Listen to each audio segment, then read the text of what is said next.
Good morning. I'm Joe Mankiewicz with Amoresco. Today, we're pleased to bring you a presentation on a topic that hits very close to home for many of our Oregon cities. We're saddened by the devastation and loss to the communities throughout our state who were directly impacted by the wildfires and severe winds in recent weeks. When I joined Amoresco, I was immediately attracted to a culture of teamwork, trust building, and community-focused partnerships. Recently, we were able to put those partnerships to work when our team gathered our neighbors and business partners to help us collect nearly $45,000 in donations, sleeping bags, camping gear, clothing, and pet supplies to donate to the communities we work with and school districts in Ashland, Phoenix, and Talent. Major weather events, such as these wildfires, as well as the ongoing impact of COVID-19, have exposed vulnerabilities in our communities that will force us to be more efficient in our recovery decisions going forward. Amoresco has been helping Oregon cities mitigate their technical and financial risk of infrastructure projects since 2012.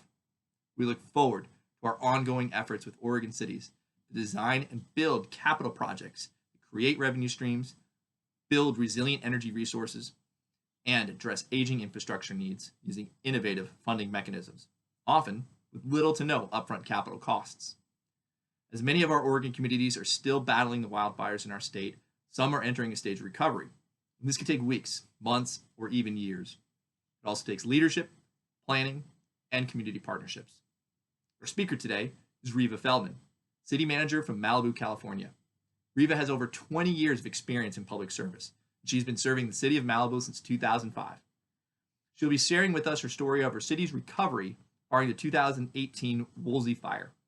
She'll discuss her experiences from the initial response to the many issues city leaders must address in the months following the fire, to coordination with federal agencies, and rebuilding. Please join me in welcoming Riva. Hello, everyone. I'm Mike Cully, the Executive Director of the League of Oregon Cities. Great to have you here for our session on the fires and what happened and how we responded and the help that we got from the outside. So it's my pleasure to introduce to you Ms. Riva Feldman, who's the City Manager of the City of Malibu. Riva, thanks for taking the time to join us today. I know that you're quite busy down there yourself, but really appreciate all that you've done to help out our state here, the state of Oregon, who has really never been through anything to this magnitude before. It's been an amazing time. So you have had this experience before. So I want to draw on that experience and have you tell the folks here attending the session exactly what we went through and what you went through and some of the experiences that you were able to share here. So we're approximately about a month now through this whole event, but we still have a lot of rebuilding to do, and this is a long haul recovery process. So first of all, what motivated you to reach out and kind of help us with our needs? Well, good morning, Mike. Thank you so much for having me here. Glad to be able to share some of the experiences. I'm the city manager of the city of Malibu in California. We're located in Northwest Los Angeles County. And 2 years ago, we experienced the Woolsey fire, which at the time was the largest natural disaster to hit Los Angeles County. Sadly, we've been surpassed in the last few weeks by the more recent Bobcat fire, which has burned close to 150,000 acres. The Woolsey fire burned 100,000 acres. And we evacuated 250,000 people from close to 60,000 residents as part of that disaster. And so the experience that I went through in the city of Malibu at that time, where we lost 500 homes, we had to evacuate the entire city, including our city hall and our emergency operations center, for several weeks. And then just the path of rebuilding that I've experienced and the help that I got from other entities, particularly other cities and city managers at that time, really kind of helped me through some of the darkest hours of that disaster. And so seeing what was going on in Oregon, I know how small some of your cities are, how stretched thin they are for resources in normal times. And then on top of this, we have COVID going on. And so I serve as the president of the city manager's department for the League of California Cities. And I've recently been appointed to that board of directors. And through those efforts and that work that I do with the League here in California, we reached out to the League in Oregon to see if there was any help that was needed up in your state as part of these disasters. So that was how the connection made, and I'm just honored to be able to share some of my lessons learned. So hopefully it'll make the path forward for your cities a little easier. So one thing that you said is you weren't working in a bubble throughout this whole thing, that everybody was collaborating. One thing that I noted is there really is no playbook. No matter how much you prepare for something like this, there's no playbook to walk you through how this happens. So what were some of the takeaways maybe that you had there in the city of Malibu that were parallel to what we were experiencing up here in Oregon? That's a really great question. So if you had asked me the day before the Woolsey fire 2 years ago, if you have a major fire tomorrow, are you guys going to be okay? Are you ready? I would have said 100% we're ready. We kind of are known as disaster central here in Malibu. Sadly, we experience a lot of fires. We have throughout the years. I've been in and around this area for over 30 years and have seen, unfortunately, too many devastating fires. We have a lot of mudslides. We have a lot of rock slides that cause major damage and major impact to our road infrastructure. And so we train for disasters frequently, much more so than small cities. We're what's known as a contract city here in California, where we contract with the County of Los Angeles for our sheriff and fire resources. So again, I'm a small staff with limited resources. But in spite of that, we have frequent trainings of our EOC where we bring in all of our partner agencies. We talk about it, we train about it. My staff knows what to do if we have to step up our EOC. We have things in place like we manage a duplicate mirror image of all of our computer servers out of state. We've done that for years in the event. This was obviously before the cloud, but we've kept it up. If there's damage to our city hall, that we always have connectivity with the information that we need. We have redundant ways of communicating with our community. We tested our reverse 911. We did that before the Woolsey fire, and we have lots of ways, and we use them regularly to send out messaging. And again, when Woolsey hit, kind of everything went wrong all at once. So I'm going to just spend a few minutes telling you about the story that we had. The week of the Woolsey fire was an election week here in California. So we had a new governor who had just been elected on Tuesday. In Los Angeles County, there was a sheriff's race that was too close to call immediately and took a couple weeks to call. And here locally, I had 2 city council members that had been termed out and 2 new city council members who had been elected but not yet sworn in. On Wednesday of that week in the evening, our community experienced the Borderline Grill shooting, which was a mass shooting event at a local bar and kind of live music type of place. Sadly, people lost their lives, including one Pepperdine University student. Pepperdine is located just here in Malibu, and there were 16 students at the grill that night. And then sadly, one woman who lost her life from here. So my day started on Thursday addressing this horrible, just the last thing you want to deal with in your community, which is a mass shooting.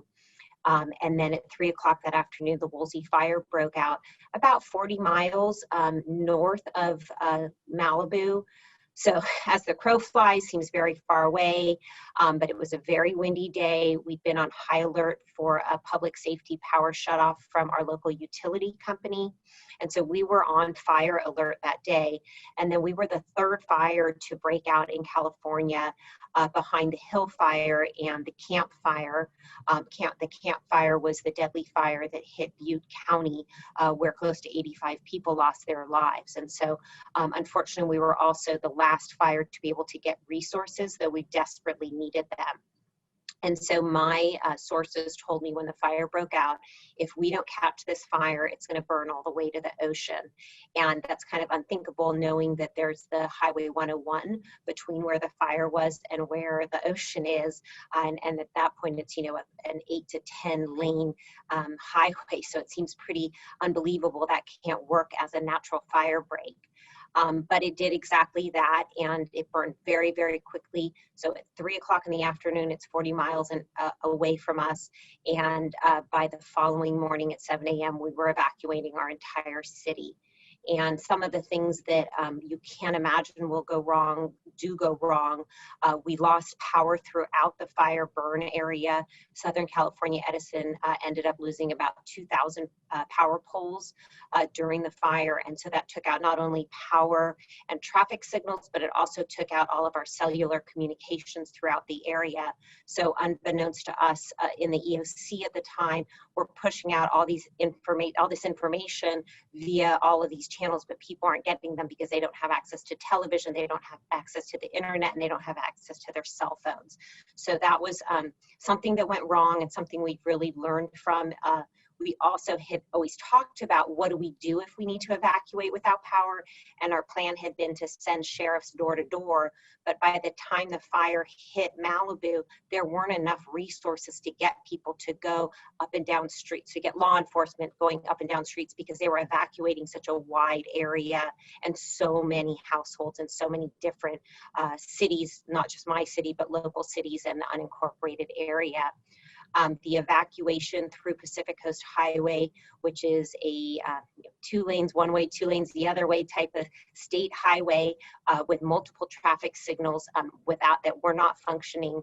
The evacuation should have taken my residents 20 to 30 minutes, and unfortunately in some cases took 6 hours. It took us hours to be able to coordinate with all the local jurisdictions that Pacific Coast Highway crosses through to be able to open up all lanes of traffic to get that moving faster out of town. So again, huge lessons learned on evacuations. We were fortunate that we didn't lose people on that highway, but we could have if things had gone poorly. And then we just didn't have the fire resources. And my residents who stayed behind, many residents saw firsthand that there weren't fire resources there. What resources they saw, they were begging for assistance, unable to get that because the firemen couldn't go into areas where they didn't have communication to the incident command. Many residents who stayed behind and tried to save their properties, save other people's properties, and then people just stuck in this evacuation area without any type of communication or resources, and looking to local government to assist them.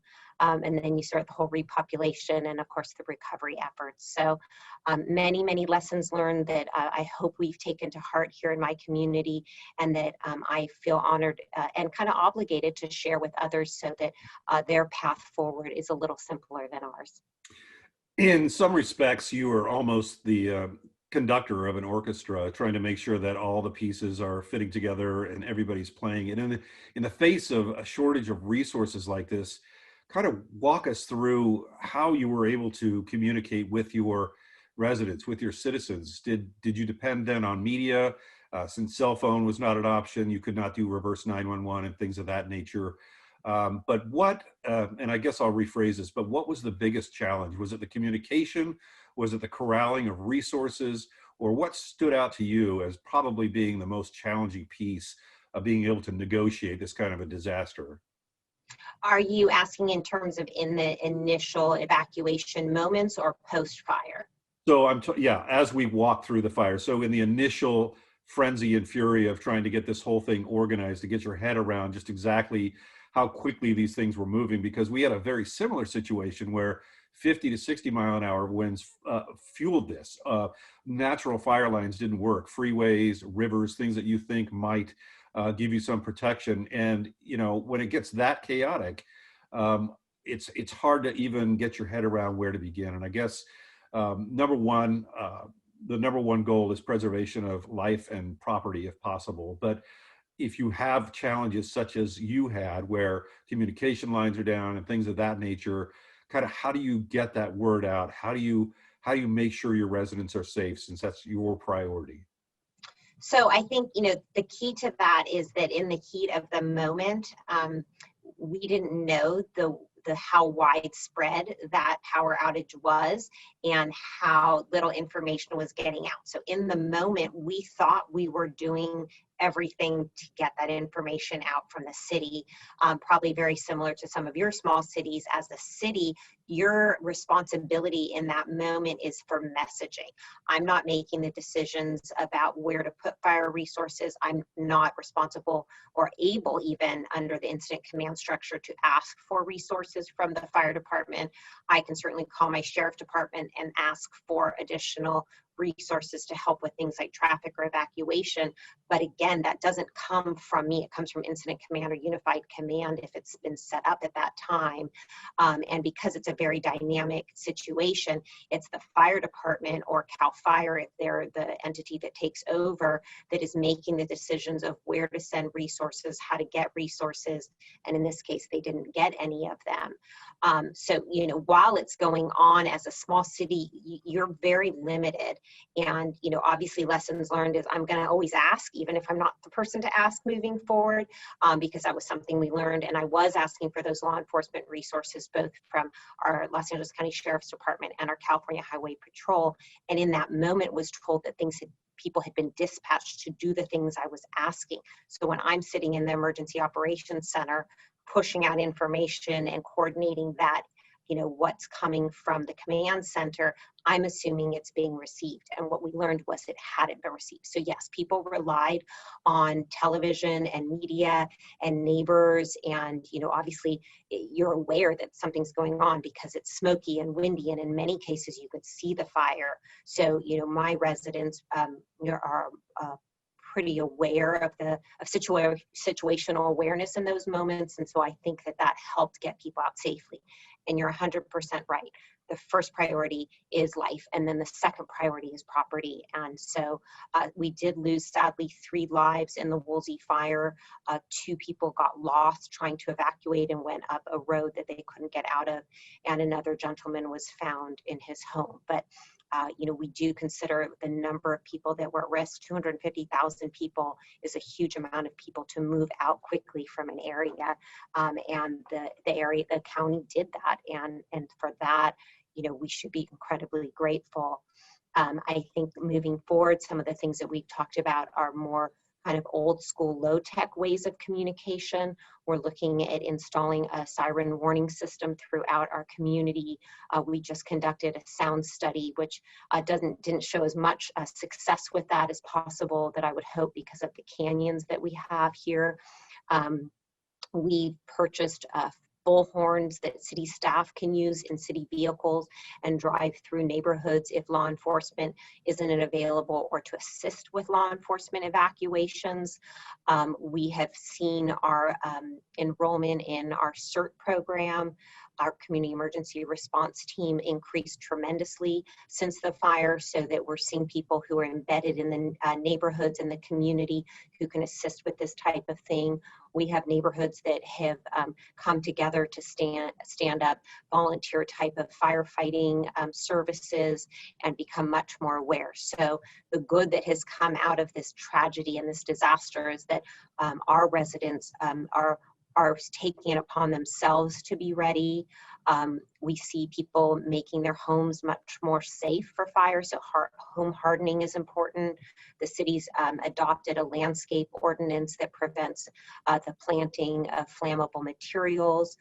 We've hired a retired battalion chief who can go out and do home assessments for my residents who didn't lose their homes, to help them protect and build and design better homes. So we're kind of looking at it in all different ways. There's not going to be one way to communicate. There's not going to be one way to do things. It's a whole toolbox of resources that not only the city but our residents need to draw upon to be safer in the future. And so that's really the big message. And I always like to say, and I'll say this again at the end, that a very, very good resource for people in the middle of any type of disaster, whether it's a fire or an earthquake or a tsunami or anything that we're experiencing, is the radio. And if you don't own a transistor radio or a crank radio, you can always get in your car and turn on the radio and get information. And I really encourage residents everywhere to remember that in the time of in the moment. What do I need to know? Well, I can get in the car and listen to the radio. These are some excellent takeaways. Just so many different dimensions to this, as you mentioned, and some great things to think about. The title of this session is Moving Forward After the Fire. So I want to move us fast forward just a little bit to your experiences as we started to pick up the pieces from in the city of Malibu after the fire, post-fire.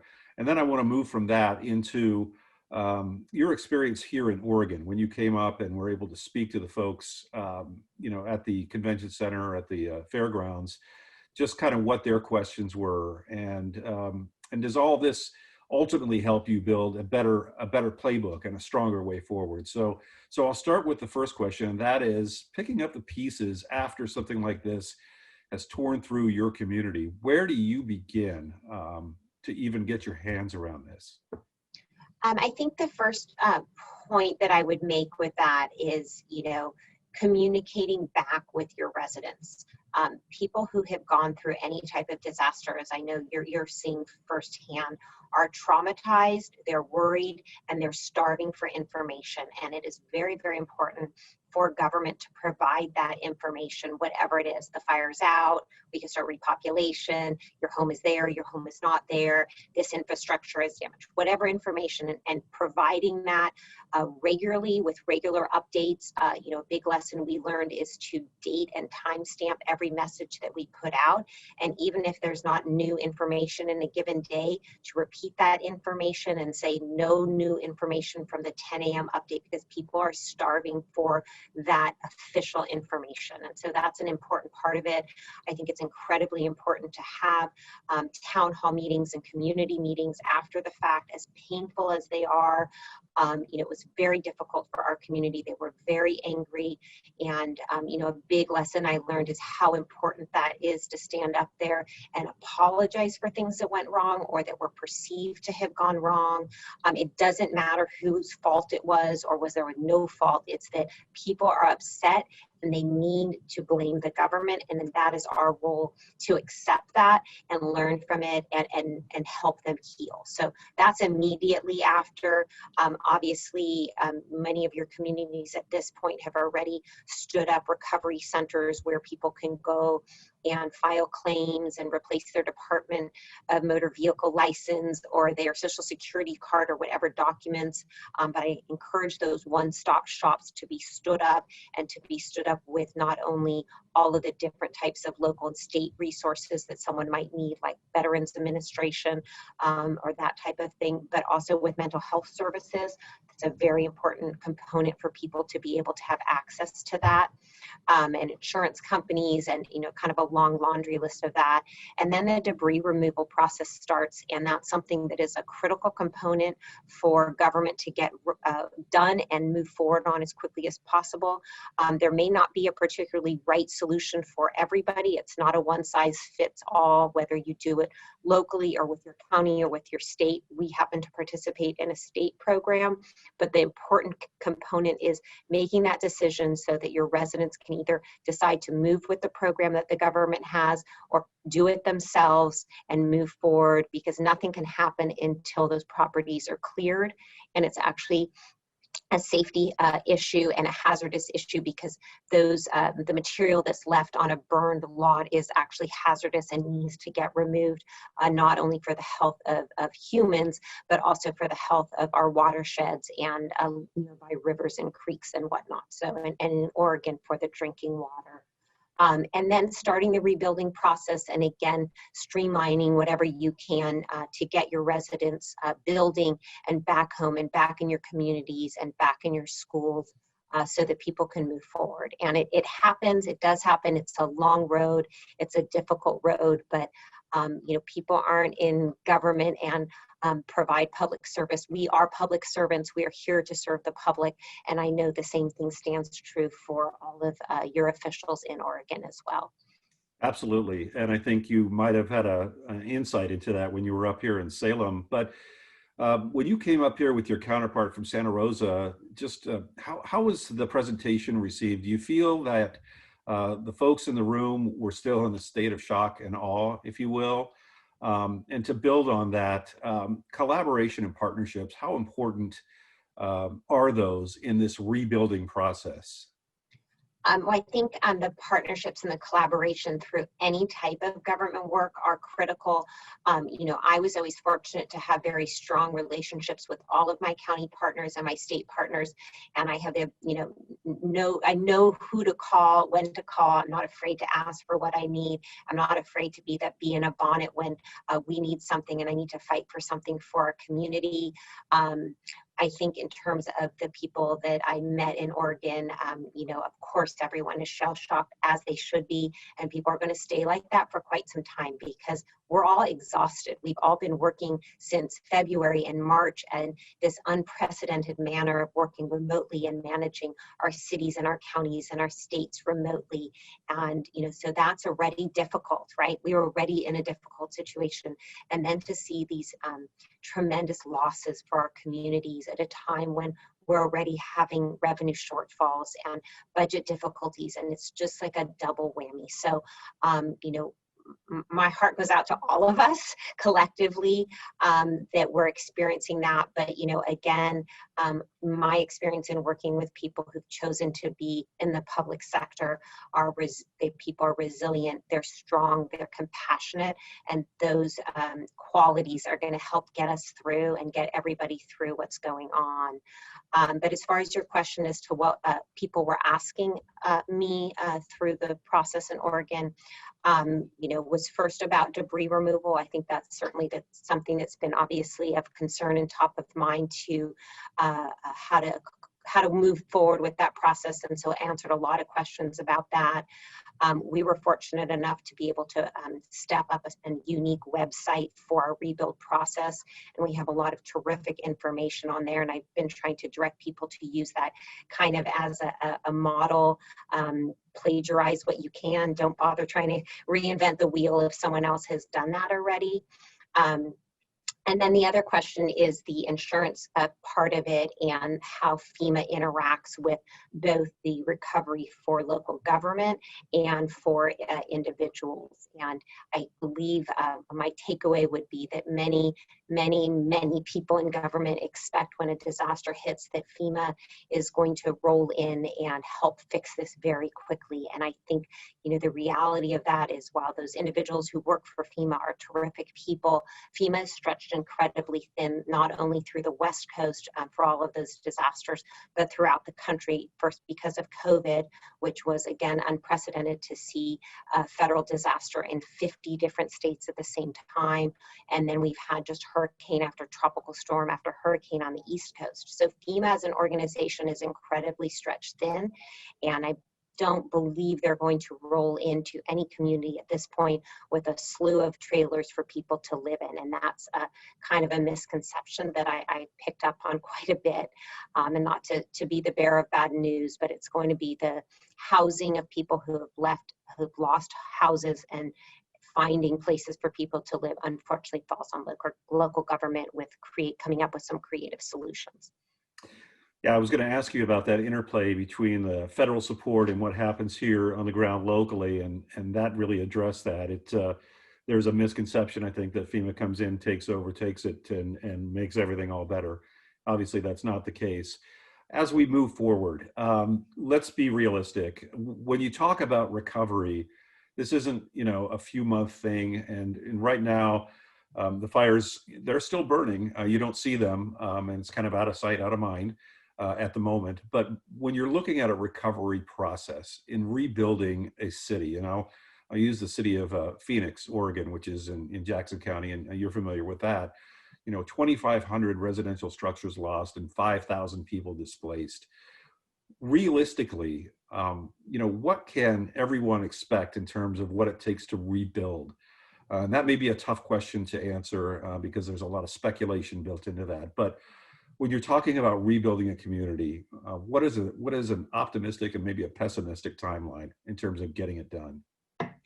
I think it's one and the same. I think the realistic and the pessimistic timeline is probably 5 to 10 years before you actually can rebuild from that type of mass destruction. I do want to pause for a moment because one thing that we haven't touched upon, which I think is very important for your people in Oregon to remember, is that it's going to rain, and it's going to rain soon. And in the city of Malibu, we did experience flood after fire. We went through 3 rounds of evacuations as a result of flooding and debris flows after the fire. So if you think people are tired now, wait till it's the 2nd or 3rd time you're knocking on the door and telling them they have to get out because of debris flow. And we had kind of a front row seat to the disaster in Ventura County after the Thomas fire, where the town of Montecito experienced devastating debris and mud flows where close to 25 people lost their lives there. And we were very, very mindful that we did not want to be that in Malibu. And so our fire department, our sheriff department made it mandatory when they issued that evacuation order because of flooding. It was mandatory. And if you chose not to leave, that you were actually required to sign a document saying, I chose not to leave. And the difference between fire and floods is in a fire, you smell the smoke, you see the smoke, you see the fire, and you maybe have a chance to outrun it. That doesn't exist in a mud flow or a debris flow. And so I'm particularly concerned for your communities in Oregon that are adjacent to hillsides and areas that have been completely denuded.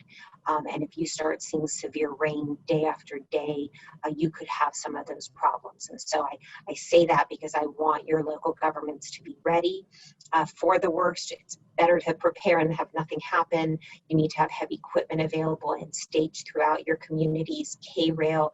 You need to make sandbags available, not only to government, but to residents so they can protect those properties that didn't get destroyed. So I'm sorry to keep throwing bad information out there, or sad information, maybe not bad. It's good information, but it's very difficult to realize that we could be right back in another disaster. So these are all things that are part of the recovery, and that risk for mud and debris flow is 2 to 5 years after a major fire before the root structure can start growing back in to protect those hillsides.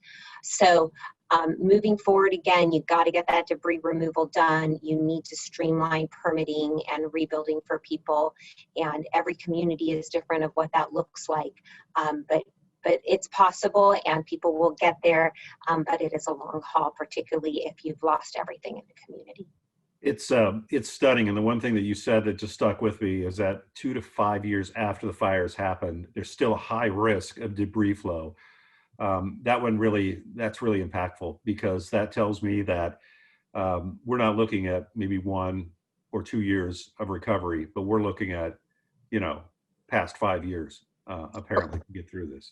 Correct, you really are, and it's something, unfortunately with the mud and the debris flows too, are not always necessarily state or federally declared disasters. It may just be a really rainy day, and so what we just kept cleaning up the mud, and you clean the mud up on Monday, and then it rains, and then you clean it up on Tuesday, and it's a massive amount of mud and debris that needs to be removed to keep your roadways clean and your storm drains cleaned, and where people drive and live and need to get to, and you need to put it somewhere, and then the next day you have to do it all again. And those things are not covered by FEMA typically because they're not federally declared disasters.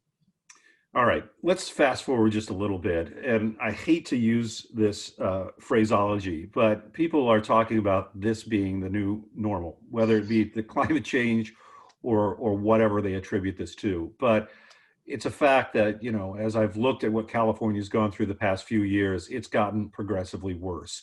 And it does feel like people are just kind of getting used to this, that this is the way things are.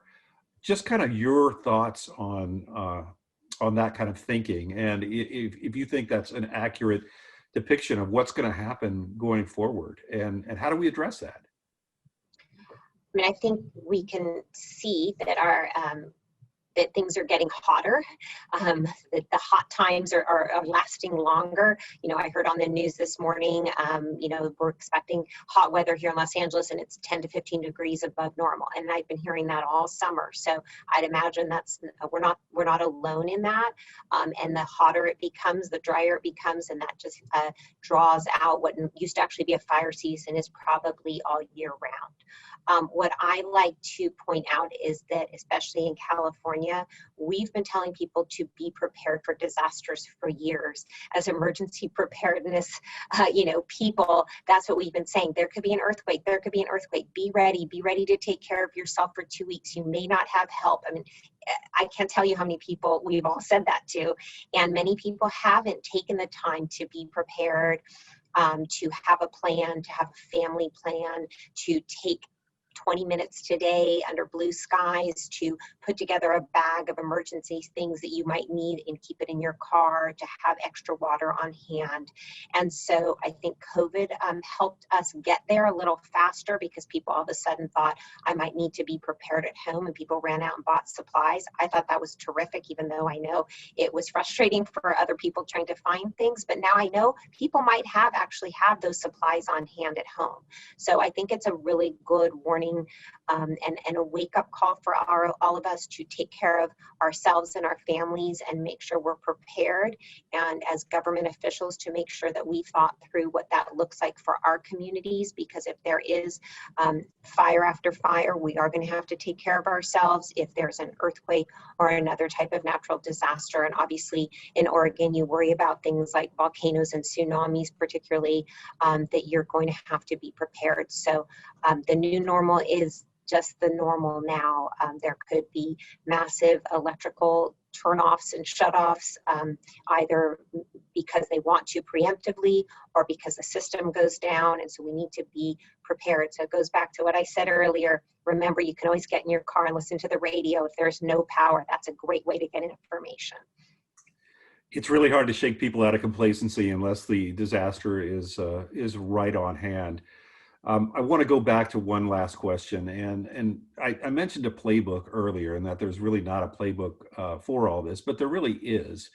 It's just being able to implement it correctly. And when we talk about putting something like that together, how has that grown and changed for you? And, you know, going forward, if this were to happen again tomorrow, are there any big top line takeaways that you would suggest have changed the way you do things going forward, either in response or recovery? Absolutely. And if we haven't, then we've done something really wrong in the aftermath of a disaster. I mean, the lessons learned are incredibly important. It's a great time to be able to have people paying attention to do things differently and start learning how to do things differently. And that goes not just for our residents, but for government officials as well. And so absolutely, I would make sure that I'm asking different questions, that I'm asking for different resources than I might. I would personally go out and make sure that if somebody told me somebody had been assigned to direct traffic, I would make sure I went and got eyes on, if it wasn't me, then somebody who could come back and tell me personally, yes, that issue has been resolved. Maybe that's wishful thinking that I'll have that bandwidth, but that's my commitment to my community, is to do things completely different. We have developed evacuation plans. We've developed evacuation zones, and we're just putting a lot of energy into emergency preparedness in our community, doing our best not only to teach ourselves and raise, the bar for the government, but also for the residents. And I really see people getting on board with that. So I think in the aftermath is when people are paying attention the most, and it's something we do need to remind people. And we need to run drills. We need to run evacuation drills. We need to test different communication systems, whether it's our reverse 911 system or other types of ways that people communicate with their communities. It shouldn't just happen in a disaster. It should happen all the time.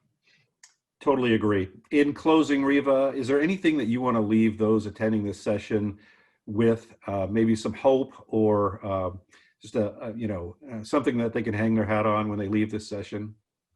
I think, I would first and foremost say is that you're not alone. I know that path of recovery is daunting.